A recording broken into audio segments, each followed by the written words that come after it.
ನಮಸ್ಕಾರ ಸ್ನೇಹಿತರೆ. ಇವತ್ತು ನಾನು ರಜನಿಕಾಂತ್ ಅವರ 173ನೇ ಚಿತ್ರದ ಬಗ್ಗೆ ನಾನು ಮಾತನಾಡೋದಕ್ಕೆ ಬಂದಿದ್ನಿ. ಇತ್ತೀಚೆಗೆ ಮುಹೂರ್ತ ನೆರವೇರಿದೆ. ಚೆನ್ನೈನಲ್ಲಿ ಕಮಲ್ ಹಾಸನ್ ಅವರು ಈ ಸಿನಿಮಾನ ನಿರ್ಮಾಣನ ಮಾಡ್ತಾ ಇದ್ದಾರೆ ಗುರು. ಸೊ ರಜನಿಕಾಂತ್ ಅವರ 173ನೇ ಚಿತ್ರ ಯಾವುದು, ಅದರ ಕತೆ ಏನು ಅಂತ ನೋಡೋಕ್ಕೂ ಮುಂಚೆ ಯಾರೆಲ್ಲ ನನ್ನ ಚಾನಲ್ನ ಸಬ್ಸ್ಕ್ರೈಬ್ ಮಾಡ್ಕೊಂಡಿಲ್ವೋ ದಯಮಾಡಿ ಸಬ್ಸ್ಕ್ರೈಬ್ ಮಾಡ್ಕೊಳ್ಳಿ. ಹಾಗೆ ಬೆಲ್ ಬಟನ್ ಕ್ಲಿಕ್ ಮಾಡಿ, ಲೈಕು ಶೇರು ಕಮೆಂಟ್ಸು ಕೊಟ್ಬಿಡಿ. ನಿಮ್ಮ ಸಪೋರ್ಟ್ ನನಗೆ ತುಂಬಾ ಇಂಪಾರ್ಟೆಂಟು. ಹಾಗಾಗಿ ದಯಮಾಡಿ ಸಪೋರ್ಟ್ ಮಾಡಿ ಅಂತ ಕೇಳ್ತಾ ಬನ್ನಿ ಏನದರ ಕತೆ ಅಂತ ನೋಡ್ತಾ ಹೋಗೋಣ.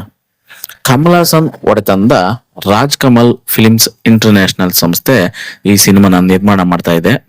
ರಜನಿಕಾಂತ್ ಅಭಿನಯದ 173ನೇ ಚಿತ್ರ ಧರ್ಮನ್ ಅಂತಕ್ಕಂಥ ಚಿತ್ರ. ಮೊದಲ ನೋಟ ಬುಧವಾರ ಅನಾವರಣಗೊಂಡಿದೆ ಈ ಸಿನಿಮಾದು. ರಜನಿಕಾಂತ್ ನಟಿಸ್ತಿರ್ತಕ್ಕಂಥ 173ನೇ ಚಿತ್ರ ಈ ಸಿನಿಮಾ ಆಗಿದೆ. ಚಿತ್ರಕ್ಕೆ ಧರ್ಮನ್ ಅನ್ನತಕ್ಕಂಥ ಹೆಸರನ್ನ ಇಡಲಾಗಿದೆ. ಈ ಕಾರ್ಯಕ್ರಮದಲ್ಲಿ ಇಡೀ ಚಿತ್ರತಂಡದ ಜೊತೆ ತಮಿಳು ಚಿತ್ರರಂಗದ ನಿರ್ದೇಶಕರು, ನಿರ್ಮಾಪಕರು ಭಾಗಿಯಾಗಿರ್ತಾರೆ. ಹಾಗೆ ರಜನಿಕಾಂತ್ ಜೊತೆಗೆ ನಟಿಯರಾದ ಸಿಮ್ರನ್ ಮತ್ತು ರಾಶಿ ಖನ್ನಾ ಚಿತ್ರದಲ್ಲಿ ಅಭಿನಯಿಸ್ತಾ ಇದ್ದಾರೆ ಅನ್ನೋ ಸುದ್ದಿ ಕೇಳಿ ಬರ್ತಾ ಇದೆ. ಈ ಸಿನಿಮಾಗೆ ಅನಿರುದ್ಧ್ ರವಿಚಂದ್ರನ್ ಅವರ ಅದ್ಭುತ ಸಂಗೀತ ಸಂಯೋಜನೆ ಹಾಗೂ ನಿಖೇತ್ ಬೊಮ್ಮೆ ಛಾಯಾಗ್ರಹಣ, ಪ್ರದೀಪ್ ರಾಘವ್ ಸಂಕಲನ, ಇನ್ನು ಸಾಕಷ್ಟು ಕೆಲಸಗಳು ಈ ಸಿನಿಮಾದಲ್ಲಿ ನಡೀತಾ ಇದೆ. ಈ ಸಿನಿಮಾನ ನಿರ್ದೇಶನ ಮಾಡ್ತಾ ಇದ್ರೆ ಓ ಮೈ ಕಡವುಲೆ ಮತ್ತು ಡ್ರ್ಯಾಗನ್ ಖ್ಯಾತಿಯ ಅಶ್ವಥ್ ಮಾರಿಮುತ್ತು ಅವರು ಈ ಸಿನಿಮಾನ ನಿರ್ದೇಶನ ಮಾಡ್ತಾ ಇದ್ದಾರೆ. ಕಮಲ್ ಹಾಸನ್ ಹಾಗೂ ಆರ್ ಮಹೇಂದ್ರನ್ ಒಟ್ಟಿಗೆ ಸೇರಿ ನಿರ್ಮಾಣ ಮಾಡ್ತಿರ್ತಕ್ಕಂಥ ಸಿನಿಮಾ ಧರ್ಮನ್.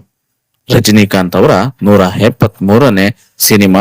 ಈ ಸಿನಿಮಾದ ಪೋಸ್ಟರ್ ನೀವು ನೋಡ್ಬೋದು ಗುರು, ಎಷ್ಟು ಲುಕ್ ಆಗಿದೆ ಅಂದ್ರೆ ರಜನಿಕಾಂತ್ ಅವರು ಒಂದು blue colour pant and shirt ಹಾಕೊಂಡು ಒಂದು ಬಾಡಿ ಮೇಲೆ ಕಾಲನ್ನ ಇಟ್ಕೊಂಡು ಪಬ್ಜಿ ಸ್ಲಿಪ್ಪರ್ ಹಾಕೊಂಡು ಆ ಬಾಡಿ ಮೇಲೆ ಕಾಲಿಟ್ಟು ಈ ಹಾಸ್ಪಿಟಲ್ ಅಲ್ಲಿ ಆಪರೇಷನ್ ಮಾಡ್ತಾರಲ್ಲ ಆ ತರ ಬ್ಲೇಡ್ ಅನ್ನ ತಗೊಂಡು ಹಿಡ್ಕೊಂಡು ನಿಂತಿದ್ದಾರೆ.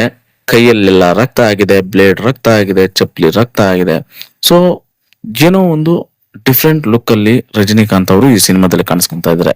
ಸೊ ಈ ಪೋಸ್ಟರ್ ನೋಡಿದ್ರೆ ನಿಮ್ಗೆ ಅನ್ಸುತ್ತೆ ಎಲ್ಲೋ ಒಂದು ಹಾಸ್ಪಿಟಲ್ ಅಲ್ಲಿ ನಡೀತಾ ಇರ್ತಕ್ಕಂಥ ಸೀನ್ ಅಂತ ನಿಮ್ಗೆ ಖಂಡಿತ ಅನ್ಸುತ್ತೆ. ಹಾಸ್ಪಿಟಲ್ ಅಲ್ಲಿ ನಡೀತಾ ಇರ್ತಕ್ಕಂಥ ಸೀನ್ ಅದು ಫೈಟಿಂಗ್ ಸೀನ್ ಆಗಿರುತ್ತೆ. ಆ ಫೈಟಿಂಗ್ ಸೀನ್ ಅಲ್ಲಿ ಒಬ್ಬನ್ನ ಹೊಡೆದು ಕೆಳಗುಳಿಸಿ ಆ ಬ್ಲೇಡ್ ತಗೊಂಡು ನಿಂತಿದ್ರೆ ಆ ಲುಕ್ ನೋಡಿದ್ರೆ ರಾ ಲುಕ್ ವಂಡರ್ಫುಲ್, ಸೂಪರ್. ರಜನಿಕಾಂತ್ ಅಂದ್ರೆ ಸ್ಟೈಲ್ಗೆ ಫೇಮಸ್ ಅನ್ನೋದು ಎಲ್ಲರಿಗೂ ಗೊತ್ತು. ಹಾಗಾಗಿ ಈ ಪೋಸ್ಟರ್ ನೋಡ್ತಾ ಇದ್ರೆ ನಿಮ್ಗೆ ಆಗ ಅನ್ಸುತ್ತೆ.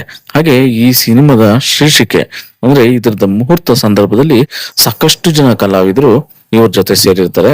ಆ ಫೋಟೋಗಳ ಝಲಕನ್ನ ನಾನು ಈ ವಿಡಿಯೋದಲ್ಲಿ ನಿಮ್ಗೆ ತೋರಿಸಿದ್ದೀನಿ. ಹಾಗೆ ನನ್ನ ಈ ವಿಡಿಯೋ ನಿಮ್ಗೆ ಇಷ್ಟ ಆಗಿದ್ರೆ ದಯಮಾಡಿ ಒಂದೇ ಒಂದು ಸಬ್ಸ್ಕ್ರೈಬ್ ಮಾಡ್ಕೊಳ್ಳಿ, ಬೆಲ್ ಬಟನ್ ಕ್ಲಿಕ್ ಮಾಡಿ, ಲೈಕ್ ಶೇರು ಕಮೆಂಟ್ಸ್ ಕೊಟ್ಬಿಡಿ. ಇನ್ನು ಒಳ್ಳೊಳ್ಳೆ ಸಿನಿಮಾ ಸುದ್ದಿಗಳಿಗೋಸ್ಕರ ನನ್ನ ಚಾನೆಲ್ ನ ಸಬ್ಸ್ಕ್ರೈಬ್ ಮಾಡ್ಕೊಳ್ಳಿ ಅಂತ ಹೇಳ್ತಾ ಸಿಗೋಣ ಮತ್ತೊಂದು ವಿಡಿಯೋದಲ್ಲಿ. ಧನ್ಯವಾದಗಳು, ಶುಭ ದಿನ.